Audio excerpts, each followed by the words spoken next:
This committee will come to order. Pursuant to notice, we meet today to mark up several bipartisan measures. The following items previously provided to members will be considered en bloc, and they're considered as read.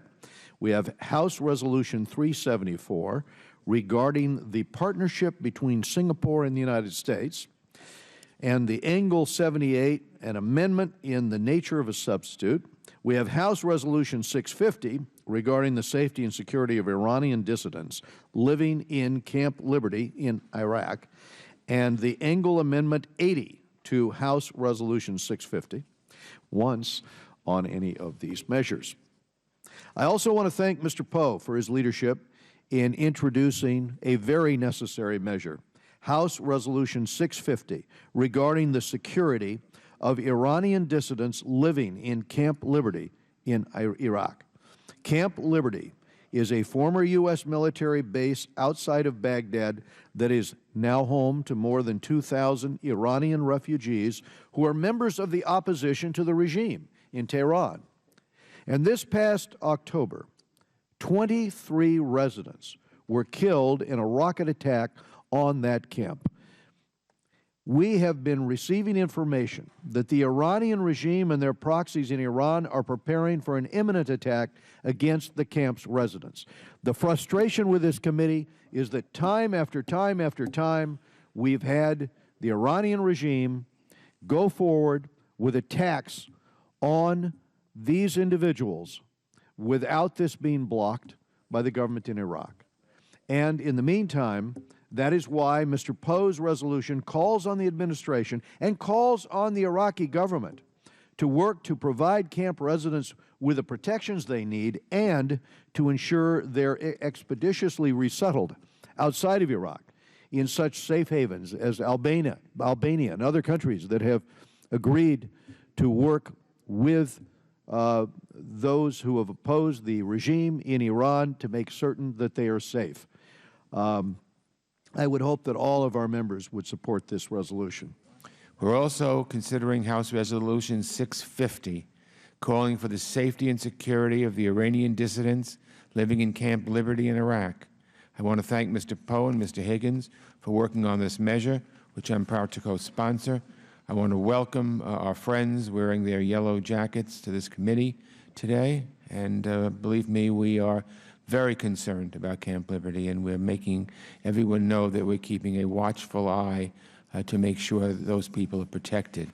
The residents of Camp Liberty deserve to live in dignity and without fear of violence. Last October's rocket attacks on the unarmed residents of Camp Liberty by a Shia militia with ties to Iran killed 24 people. It's the height of cowardice. We are still waiting for the perpetrators of this attack to be brought to justice. I would also note that my amendment to this resolution highlights Albania's commitments to resettling Camp Liberty residents. This resolution sends a message that we stand with the men, women, and children in Camp Liberty and want to see quick and meaningful action to bring them relief. And, Mr. Chairman, I'd also like to briefly say some words of praise and support for Judge Poe's resolution, House Resolution 650, that calls for the safety and security for the residents of Camp Liberty in Iraq. It is no secret that the Iraqi government completely failed to protect these individuals and Camp Liberty, not living up to its commitments made in the December 2011 Memorandum of Understanding. Camp Liberty has never been given adequate protection. And now with the Iran nuclear deal and Iran getting more money to carry out its illicit activities, I fear that Liberty would be an even easier and larger target for the regime than before. I will continue to press our administration and other governments to do whatever we can to help the Liberty residents as soon as possible, and I will continue to support all of these Liberty residents until every last one of them is free from the threat of attack. I support Judge Poe's resolution, and I commend him for his leadership on this issue. Thank you, Mr. Chairman and Ranking Member. Thank you. I want to speak briefly about HRES 650, a resolution that calls for providing safety and security to the Iranian dissidents living in Camp Liberty. The MEK, also known as the People's Mojahedin Organization of Iran, is an Iranian exile opposition group that was opposed to the Shah's dictatorial regime and is opposed to the current regime. The MEK has played a critical role in revealing information about Iran's illegal nuclear program. There's a tendency to look at anything in the world through the lens of political controversies in the United States. But I think regardless of whether the Iran deal is the best way or not the best way to deal with Iran's nuclear program, we all owe a debt of gratitude to the MEK to bringing this information to the world and to causing the United States and the world to focus on the problem. Approximately 3,000 MEK members residing in Camp Ashraf were transferred to Camp Liberty in 2012. The MEK members were protected by the U.S. military until we transferred authority in Iraq in 2009. Since then, the United Nations High Commissioner for Refugees, which has recognized the MEK as persons of concern and in need of international protection, has worked to resettle MEK members to various countries, including and especially Albania. The Iraqis promised to provide security protection to the MEK members in Iraq after U.S. transferred authority to the Iraqi government. However, to date, they have not provided the necessary protection. We have a complicated relationship with the government in Baghdad. It is under siege. It relies on American support, and it should be called upon very strongly by the United States to meet its minimum human rights obligations to protect Camp Liberty. This resolution, and I commend the Judge Poe for bringing it forward, details the history of violence against Camp Liberty residents, including the most recent attack in 2015. The resolution also calls on the Iraqi government to improve security at Camp Liberty.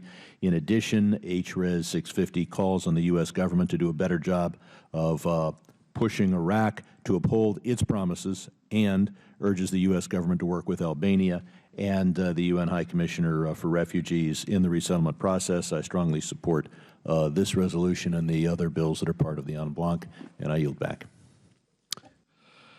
Well, what we have here today is a chance to make something right, or to try to take a step in the right direction, reclaim some of our honor as a country. Those residents of Camp Liberty are part of an organization that have long opposed the mullah dictatorship in Iran. And I support this resolution, Resolution 650. If this does not work, let's just commit ourselves to saying, and let them be free from the threat of the mullahs who also threaten our own people. So this is a time for us to express solidarity with those brave souls. Thank you, Mr. Chairman. I'm grateful that once again, with your leadership and the ranking member, this committee is considering multiple pieces of bipartisan legislation. Today, the committee is also taking important steps with the leadership of our chairman in recognizing the cooperation between the United States and Singapore, protecting Iranian dissidents with the leadership of Judge Ted Poe, and imposing sanctions against human rights abusers. I applaud the great work behind this legislation and urge their passage, and I yield back my time. Judge Ted Poe of Texas. I thank the chairman, and I would like to discuss a matter that we have discussed a lot since 2009, and that is the folks, the good folks in first Camp Ashraf and then Camp Liberty, who have been, while they have been in these camps, bad things have happened to them. The more we meet, every time we meet, it seems that there have been more assaults, more murders, more rocket attacks against these folks who have lived in these two areas. Many of them are here today. Their families are in Camp Liberty, and some of their families have been killed since 2009, and I admire their perseverance.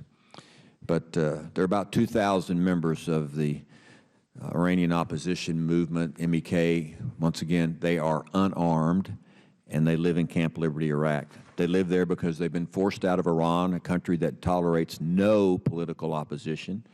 And if they were to be returned to Iran, they would be killed. The mullahs in Iran fear and hate the MEK. The MEK basically just wants freedom in Iran, free elections. But turns out that the long arms of the mullahs in Tehran reach out to Iraq, where these folks have been for a long time. Last October, residents came under intense rocket attacks in Iraq. 24 people were killed, dozens of others were injured, and the IRGC claimed the assault and warned that more would follow. These kinds of attacks, there's been 7, if I can remember correctly, on the people in the MEK that live in Iraq, have claimed the lives of 140 people. Not one person has been held accountable for these murders. Not one person has been arrested or gone to jail for these murders that occurred in these camps. 1,300 others have been injured, and 7 have been kidnapped. Their only crime is opposing the tyrants in Iran. HRES 650 condemns these attacks. I want to thank the ranking member for his amendment that makes this resolution even better. But the resolution condemns the attacks and urges the Iraqi government to bring those responsible to justice.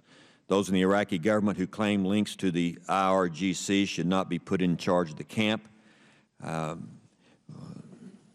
Several years ago, Chairman Rohrabacher and myself went to Iraq, and we wanted to see Camp Ashraf. And the government of Iraq was so irate that we wanted to visit what was happening in the camp before they were moved to Liberty, that Chairman Rohrabacher and myself were told to leave Iraq. That's how much support the Iraqi government gives to the mullahs in Iran about the camps. Of course, we didn't leave. We stayed anyway and did what we wanted to do. But it shows you the government of Iraq's position on that, because we merely wanted to see for ourselves the living conditions of these, I think, very patriotic people. As Iran's influence continues to grow in the region, we must show our strong support for these dissidents. They want freedom to pursue. They want freedom for their fellow countrymen, but for the last 30 years, that pursuit has cost them, and they've had to flee the country they love and lose many of their family members.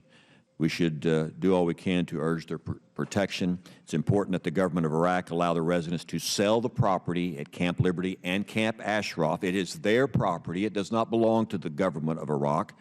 And once again, I want to thank Ranking Member Engel for his amendment that makes this clear. As it stands now, the Iraqi government is only allowing their residents to take the clothes that they're wearing on their back. They can't even take their laptop computers. This is their property. It doesn't belong to Iraq. And the folks that leave Camp Liberty and go other places should be allowed to take their personal property, whatever country that they go to. This is only right, and justice demands this. And so I thank the chairman, the ranking member, for their support of this legislation, this resolution. I yield back. Thanks for the remaining time. Well, thank you for your eloquence on this issue, Mr. Poe, but also thank you for introducing it. Thank you. Other members seeking recognition? Mr. Higgins, I think, is. Thank you, Chairman.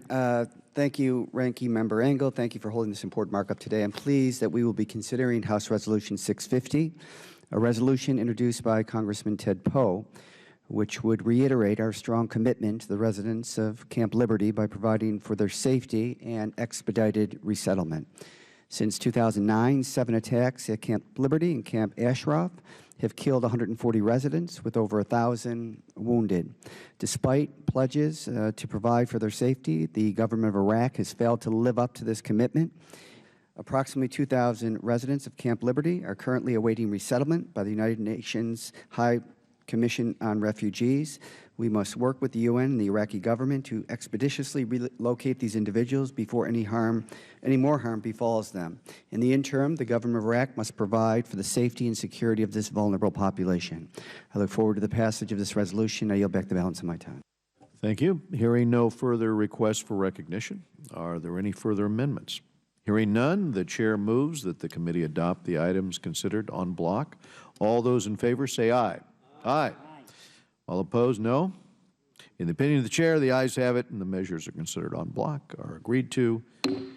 And without objection, the measures considered en bloc are ordered favorably reported as amended, and staff is directed to make any technical and conforming changes. Also, without objection, the chair is authorized to seek House consideration of those measures under suspension of the rules.